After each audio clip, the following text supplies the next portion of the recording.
Bonjour et bienvenue sur la première vidéo de présentation de faction pour le supplément L'Âge d'Alexandre à Saga.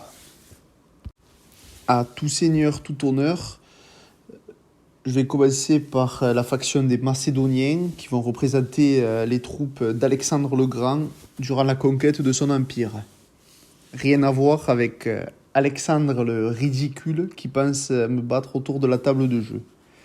Voilà, j'avais promis une pique pour toi, c'est fait. L'armée macédonienne sera une armée assez polyvalente avec des troupes variées qui vont bien représenter ce que pouvait être cette armée pendant les conquêtes du coup. Et un plateau qui va lui permettre de s'adapter à beaucoup de situations. Pour les équipements des troupes macédoniennes, le seigneur pourra soit être à pied, soit à cheval. Assez simple. Les gardes pourront également être soit à pied, soit à cheval. Alors, on est limité à une seule unité de garde à pied. Et ceux-ci ont deux options d'équipement. Soit un équipement standard, des lances et des boucliers certainement, soit des saris, l'arme typique des armées macédoniennes. Voilà, ces deux options auront la règle phalange, qui est une option incontournable du plateau macédonien. Après, pour les gardes à cheval, c'est différent. On n'a pas de limite pour eux. Et ça représente l'élite de la noblesse macédonienne.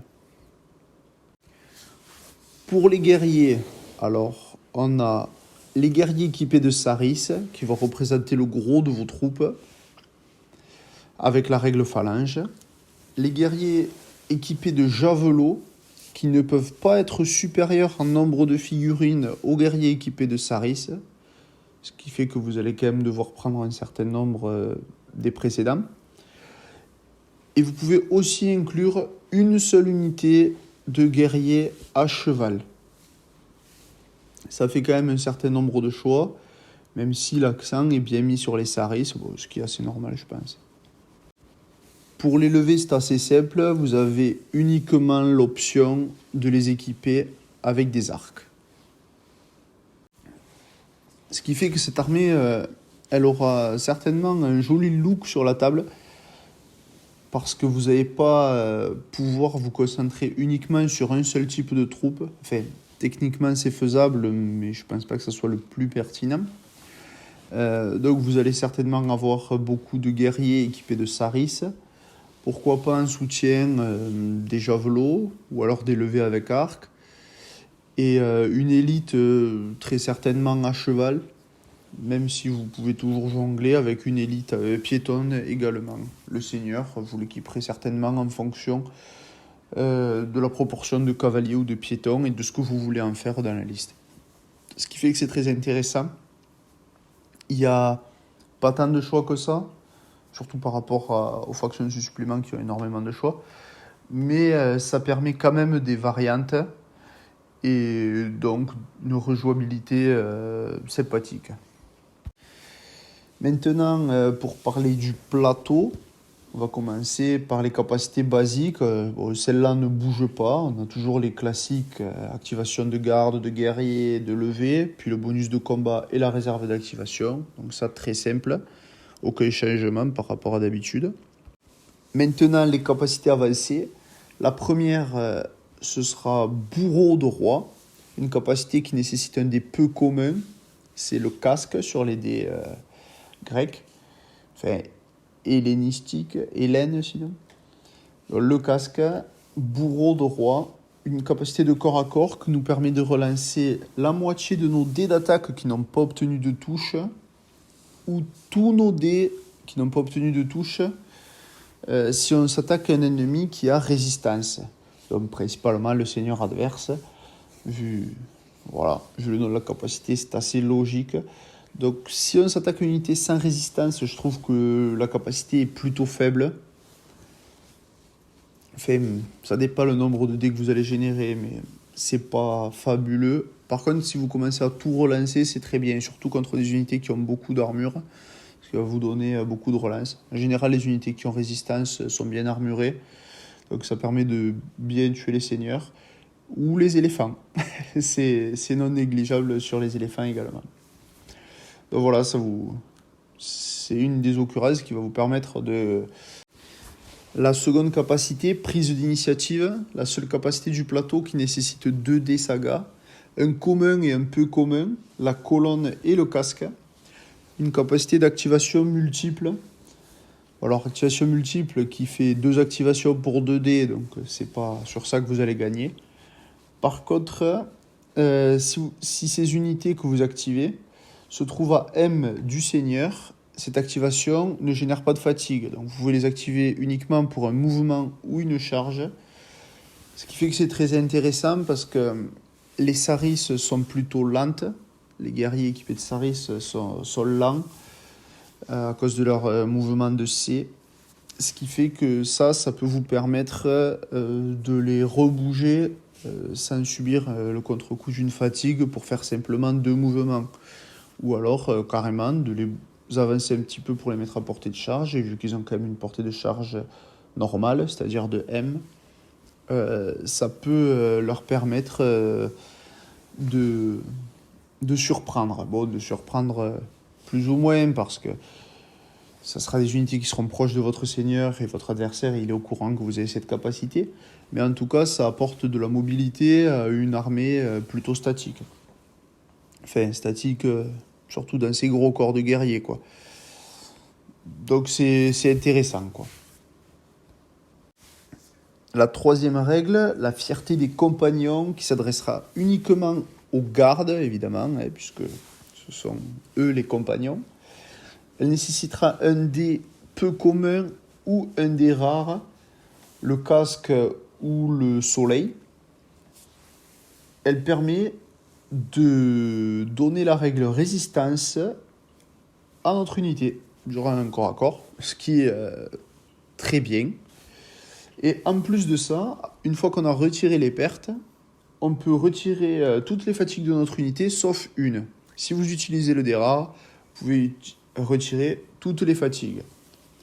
Ça ne va pas vous empêcher de subir votre fatigue à la fin du combat, mais en tout cas, ça va amoindrir le défaut, entre guillemets, de résistance. C'est comme si vous aviez en fait une perte en moins, voire 2 pertes en moins, voire même 3 pertes en moins. En fait, si vous n'avez aucune fatigue sur vous et que vous chargez, vous pourrez carrément annuler 3 pertes sur votre unité, ce qui est fabuleux. Puis en plus, vous avez des gardes, donc c'est de l'armure 5. C'est très très bien. Et si votre adversaire s'amuse à vous enlever des fatigues pendant ce combat-là, en fait, ça va simplement faire en sorte que vous puissiez encaisser plus de pertes. Donc c'est super fort, ça rend vos gardes extrêmement pertinents dans l'armée macédonienne. Et je pense qu'on aura quand même du mal à se passer de garde de toute façon dans l'armée macédonienne, notamment à cause de cette capacité. Donc c'est très très très bien sur n'importe quelle unité de garde, que ça soit 4, 6 ou 8 gardes, ça marche, quoi. Le dé rare, ouais, si, pourquoi pas en fait. Pourquoi pas. Vous avez plusieurs occasions de l'utiliser, ce dé rare, mais pourquoi pas ici. Ça fait une annulation de perte gratuite en plus, quoi. Et puis ça vous évite de finir à 2 fatigues à la fin du combat. Donc s'il n'y a pas de raison, le dé rare il est très pertinent sur cette capacité même. Quatrième capacité avancée, maîtrise sans faille. Une capacité de corps à corps qui peut être déclenchée avec n'importe quel dé saga. Elle nous permet de gagner 2 dés d'attaque si on est l'attaquant ou 2 dés de défense si on est le défenseur. Ça passe à 4 dés si on utilise le dé rare. Et en plus de ça, on peut retirer autant de dés d'attaque que la moitié des dés qu'on a gagné à notre adversaire. Je crois que ma phrase n'est pas très claire, mais en fait, si vous avez gagné 2 dés, l'adversaire va perdre un dé d'attaque. Si vous avez gagné 4 dés, l'adversaire va perdre 2 dés d'attaque. Voilà, quels que soient les dés que vous avez gagnés, que ce soit en attaque ou en défense, l'adversaire perd 2 dés d'attaque. C'est très très bien en fait. Même le rare est pertinent là, en fait, ça sublime la capacité parce que ça vous permet, en attaquant, de moins subir le contre-coup du combat et en défenseur d'améliorer encore plus votre défense contre l'adversaire. Donc c'est très très bien. Quand vous attaquez quelqu'un, si jamais il serre les rangs, il y a des bonnes chances qu'à la fin il lui reste plus grand chose pour vous faire des dégâts. Donc c'est assez pertinent tout en améliorant votre attaque. Donc pour un dé commun, il est cadeau. Pour un des rares, il est pertinent. Il n'y a rien à dire sur cette capacité. C'est bien, quoi, en toutes circonstances. Ensuite, la 5e capacité, prestance. Une capacité qui nécessite un dé commun, la colonne. Une réaction à un tir. C'est notre seule défense contre les tirs adverses. Elle nous permet de faire défausser 3 dés d'attaque à notre adversaire. Ce qui est bien. C'est tout simplement bien. Alors, ça ne va pas vous prémunir d'une armée constituée de beaucoup de tireurs. Par contre, 3 dés d'attaque, ça peut quasiment annuler l'activation d'une unité adverse, quoi. Des guerriers, ça lance 4 dés de base, donc là, ça ne va plus qu'en lancer qu'un. C'est anecdotique. Et puis des levées, ça en lance 6, donc vous réduisez de moitié leur puissance. C'est très bien pour un dé. Il n'est jamais perdu en tout cas. Bon, du moment que vous avez des tireurs en face, il n'est jamais perdu. Donc c'est bien qu'il y soit. Et puis on n'a pas vraiment de défense contre le tir, alors il est le bienvenu. La 6e capacité, Xyston, qui peut uniquement être donnée à des unités montées, une capacité de corps à corps qui nécessite un dé rare, le soleil. Elle nous permet d'ajouter 1 à nos jets d'attaque, ce qui est bon. C'est un peu cher pour un soleil. Mais en fait, si on combat une unité qui n'a pas la règle monture, on peut également ajouter 1 à nos jets de défense, ce qui est très bon parce que nos gardes ont une armure de 5 qui va passer à 6. C'est très très bien dans ce sens-là. Et en plus, on va taper plus fort. Donc c'est défensif et offensif. Bon, il faut éviter de charger des cavaliers avec ça parce que vous perdez la moitié de la puissance de cette capacité. Mais par contre, ça peut bien vous aider à contrebalancer la cavalerie, votre cavalerie contre des éléphants adverses, encore une fois. Ça peut bien aider. Qui aurait été normalement assez difficile à aller chercher. Mais là, c'est bien. Et puis sinon, contre n'importe quelle infanterie, en fait, vous allez faire des ravages. Là, ça vous fait vraiment une unité principalement de garde, il ne faut pas se le cacher. Je pense que les cavaliers dans cette armée-là vont principalement être des gardes. Et des gardes qui vont tartiner. Et puis en plus, grâce au bonus défensif, presque rien subir en retour, quoi. Donc c'est très valable. Après, ça nécessite un des rares, il faut l'avoir, il faut avoir envie de le mettre là. Mais je pense qu'il n'est pas perdu. Donc en fait, on va bien voir que dans ce tableau, il y a pas ce plateau, pardon, il y a pas trop de déchets, quoi. Il n'y a pas de capacité vers lesquelles on va dire celle-là, tu ne mettras jamais un dé dessus. Justement, il va falloir faire des choix sur les capacités à avoir. Et ces choix, ils se feront, à mon avis, très certainement en fonction de l'armée adverse. Ce qui rend ce plateau très bon contre n'importe qui. La 7e capacité saga, entraînement intensif, c'est un ordre qui fait que durant le tour qui suit, nos unités de phalange peuvent faire leur tir avec une portée de M au lieu de C. Alors ça, c'est plutôt bien, surtout que ces tirs-là auront 2 dés d'attaque bonus. Voilà. pour un dé peu commun, le casque. Donc en fait ça c'est très très bien parce que vous êtes des Macédoniens, donc vous risquez d'avoir quand même pas mal d'unités de phalanges équipées de Saris qui vont pouvoir faire leur petit tir de Saris, mais à une portée plus grande, une portée de M.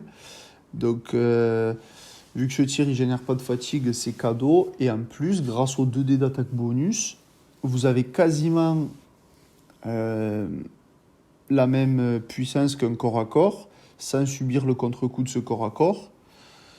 Ce qui est très bien. Et puis ensuite, ça encaisse plutôt bien, donc les guerriers avec Saris. Ce qui fait que vous pouvez vous préparer à la charge adverse, tout en lui ayant infligé quelques petites pertes en plus. Donc c'est très très bien. Ça va orienter votre liste vers beaucoup de Saris, à mon avis. Mais je pense que quand on joue macédonien, on est quand même prêt à mettre quelques-unes dans sa liste. Donc voilà, je le trouve très structurant pour l'armée. On verra que voilà, ça va surtout jouer autour soit des phalanges, soit des gardes montés. Ce qui étaient les 2 corps d'armée principaux des Macédoniens, de toute façon. Ensuite, pour aller directement en combo avec la capacité précédente, la tactique macédonienne, qui va utiliser soit un des communs, soit un des rares, ça tombe bien, qui est une capacité de réaction en activation. Elle nous permet, on peut l'utiliser une fois que l'une de nos phalanges a été le défenseur durant un corps à corps. On peut directement activer une autre unité qui se situe à M de notre unité de phalange pour un mouvement ou une charge. Donc soit se repositionner, soit directement contre-attaquer dans l'ennemi. Ce qui fait que ça va être très dur pour votre ennemi de charger vos phalanges qui vont certainement avancer en bloc. Et voilà, elle combote parfaitement avec celle d'avant où on aura amoindri l'ennemi, on attend sa charge, on peut le charger à son tour. C'est très très bien. Si on utilise le dé rare, on peut activer 2 autres unités. Là, c'est un peu la folie. Là. Le gars, il peut rien faire. Mais encore une fois, il va bien falloir choisir où on met ces dés rares parce que vous n'allez pas... Enfin, normalement, vous n'en tirerez pas à 5. Donc voilà, c'est très très bien. Et puis ça permet de jouer pendant le tour adverse, de se prémunir. Juste un petit truc comme ça peut chambouler tous les plans, quoi. Avant-dernière capacité, conquérant du monde, rien que ça, qui utilise un des peu communs, c'est un ordre, et elle nous permet pendant ce tour à toutes nos unités de phalange et de garde montée, c'est pour ça que il y a des chances que votre liste s'oriente autour de ce genre d'unité, de ne pas subir de fatigue lors de l'étape 7 du premier corps à corps livré à ce tour. Donc, moi comme je le lis, c'est pour chaque unité, le premier corps à corps qu'elles vont livrer, à la fin de ce corps à corps, elles ne vont pas subir de fatigue. C'est très bien. Ça aurait pu être un ordre réaction également. Bon, là c'est un ordre, c'est-à-dire que ça va être pendant vos corps à corps à vous. Ça utilise le même dé que l'entraînement intensif. À mon avis, il va falloir choisir. Soit faire des charges, soit faire des tirs. C'est très bien. Ça affecte aussi les gardes montées. Donc là, vous pouvez les envoyer au charbon assez facilement et pas subir de contre-coup. On a vu qu'il y avait beaucoup de choses qui pouvaient comboter avec ça dans le plateau. Donc voilà. Pas subir de fatigue, c'est exceptionnel. Ça fait une gestion de la fatigue terrible quand c'est vous qui décidez de vos combats. Et ça permet de conserver vos cavaliers bien frais pour les éventuelles prochaines charges qui ne pourront pas être annulées par votre adversaire grâce à l'utilisation d'une fatigue pour réduire votre mouvement, quoi que ce soit. Ce qui fait que il y a quelques tours de jeu où vous pourrez vraiment dérouler dérouler et laminer son armée, quoi. Tant qu'on a encore quelques des sagas, évidemment, pour tout comboter, mais c'est super. Finalement, dernière capacité, ni plier ni rompre, une capacité de corps à corps pour les défenseurs qui nous permet de gagner 3 dés de défense pour un dé commun. Voilà, c'est simple, c'est pas mal. C'est dommage que ça s'applique pas au tir également. Avec Prestance, ça aurait fait deux occurrences pour se protéger du tir, mais là, tant pis. Je pense qu'on a mieux pour un dé commun, même si on n'a pas grand chose en fait pour les dés communs. On a mieux avec maîtrise sans faille. Bon, ce qui est bien, c'est que ça se cumule. Puis après, on a aussi besoin de nos dés communs pour activer nos guerriers. Alors, si on en a en plus, pourquoi pas. Surtout quoi, c'est pas perdu 3 dés de défense, vous ferez toujours quelque chose. Ça fait une perte en moins statistiquement. Pourquoi pas. Les unités légendaires maintenant. La première, évidemment, Alexandre le Grand. Alors lui, il a pléthore de règles. Ça rend même les unités légendaires assez costauds dans ce supplément. Je pense qu'elle déséquilibre le jeu. Contrairement aux Vikings, par exemple, où elles sont à peu près jouables, là, je pense qu'elles sont vraiment costauds. Lui, il a toutes ses règles. Le charisme sans égal, qui fait qu'il peut activer n'importe quel nombre d'unités avec nous sommes à vos ordres. Voilà. Il n'y a rien à dire. Rien que ça justifie le point qu'il vaut, mais bon, il y en a d'autres. Ensuite, il est vénéré par ses hommes, ce qui fait que les guerriers peuvent servir de garde du corps à Alexandre. Bon, par contre, c'est 2 guerriers pour annuler une perte, ce qui est assez logique. C'est une règle qui revient quand même de temps en temps. Voilà, bon, pourquoi pas, c'est anecdotique. Par contre, il a la règle stratège légendaire, qui fait que durant la phase d'activation adverse, une seule fois, Alexandre peut se faire subir lui-même une fatigue pour activer une unité à M de lui, et cette unité est activée. Voilà, pour mouvement, tir ou charge. Donc là, c'est fabuleux en fait.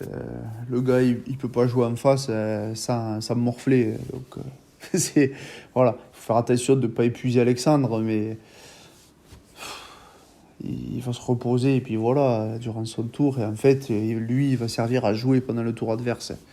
C'est terrible. Bon, c'est un stratège légendaire après tout.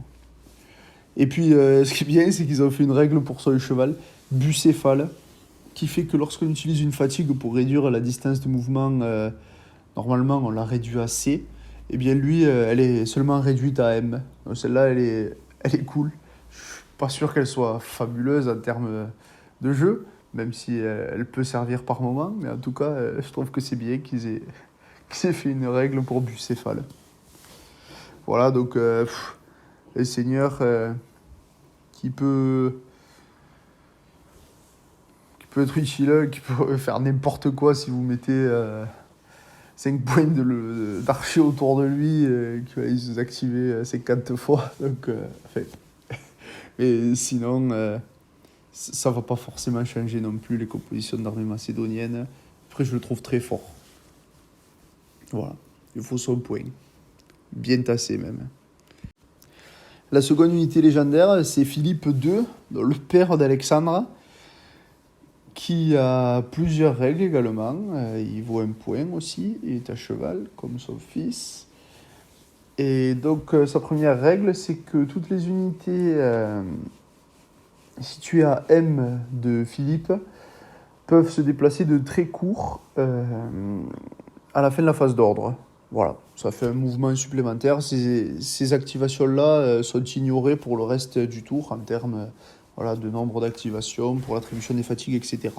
Donc c'est chouette, ça apporte un tout petit peu de mouvement supplémentaire à une armée qui en a quand même besoin, je pense, surtout si vous voulez faire avancer vos phalanges. Voilà, pourquoi pas. La seconde capacité, vainqueur des hoplites. Bon, ça fait un peu mal à mon petit cœur de grec. Parce que j'aime beaucoup les cités grecques, mais bon, tant pis.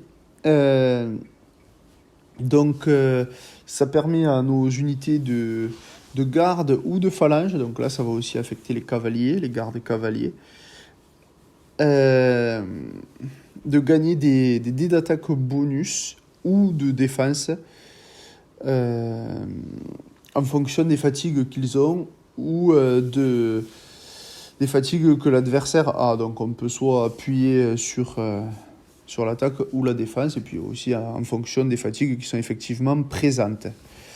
Puis la dernière règle, qui est la plus sympathique en termes de jeu à mon avis, c'est que vous pouvez choisir une unité ennemie qui est à M de Philippe, qui, attention, ne génère plus de dés sagas, donc des guerriers ou des leviers qui ont déjà été amoindris, et on peut la retirer de la table, ce qui fait que elle est, elle est détruite.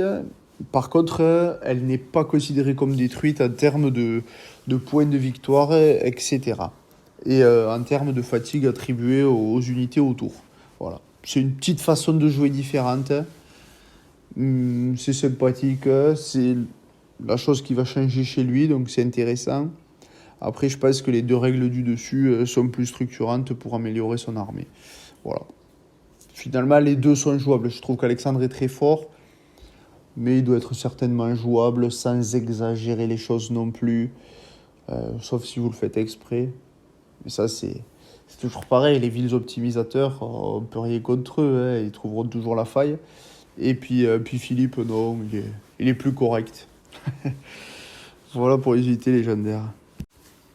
Mon avis global sur la faction, alors elle est considérée comme une étoile dans le tableau de présentation là pour la prise en main. Je trouve que c'est vrai, il y a beaucoup de capacités qui sont simples à prendre en main. Le tableau est bien lisible, sans arrière-pensée entre guillemets.